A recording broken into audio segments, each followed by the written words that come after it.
আসসালামু আলাইকুম সুপ্রিয় চাকরি পরীক্ষার্থী এবং এইচএসসি পরীক্ষার্থী। আজকে তোমাদের সামনে একটি এমসিকিউ নিয়ে হাজির হলাম। এটা বাইনারি থেকে ডেসিমাল সংখ্যা রূপান্তর করা শিখবো আজকে। 43তম বিসিএস এই প্রশ্নটি এসেছে এবং এই ধরনের প্রশ্ন কিন্তু এইচএসসি পরীক্ষার সময় এমসিকিউতে চলে আসে। চলো আমরা এটা সমাধান কিভাবে করা যায় খুব সহজে আমরা শিখি। তো এটা সমাধান করার জন্য আমরা জানি যে বাইনারি সংখ্যা এটা দেওয়া আছে, কারণ বাইনারি সংখ্যা হলো 0 আর 1। এখন এটাকে আমাদের রূপান্তর করতে হবে ডেসিমেল সংখ্যায়। তো ডেসিমেল সংখ্যা জানি আমরা 0 থেকে 9। তো এটা কীভাবে আমরা সমাধান করছি দেখো।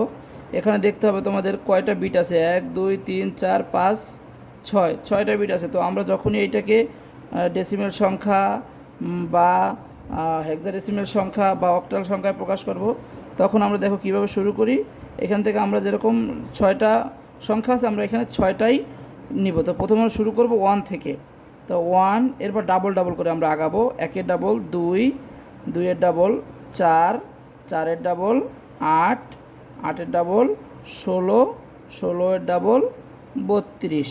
তো যেহেতু এখানে আমার 1 2 3 4 5 6, 6টা, তো আমরা এখানে 6টা নিলাম ডাবল ডাবল করে, একের পরে ডাবল ডাবল করে 6টা নিলাম। 1 2 3 4 5 6। এখন আমরা কী করবো, জাস্ট এটাকে এখানে ইনপুট করে দেবো।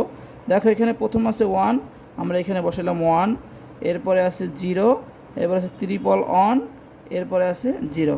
এখন যেই সংখ্যার নিচে 1 বসেছে এগুলোকে আমরা যোগ করে যে সংখ্যা পাবো সেটাই হবে উত্তর। তাহলে এখানে কত পেলাম আমরা, 32 প্লাস আর পেলাম আমরা, যেহেতু 0 আছে 16 নিচে, 16 আর ধরবো না। 8-এর নিচে 1 আছে, এখানে আমরা 8টাকে ধরবো, প্লাস এখানে 4-এর নিচে 1 আছে, আমরা 4টাকে ধরবো। এরপর আবার 2-এর নিচে 1 আছে, আমরা 2টাকে ধরবো। 0-এর নিচে 1 আছে, ওটাকে আমরা ধরবো না। তাহলে 32 আর 8 40, 40 আর 4 44, আর 2 46। তাহলে এই প্রশ্নের উত্তর হলো গিয়ে 46। ধন্যবাদ সবাইকে। আসসালামু আলাইকুম।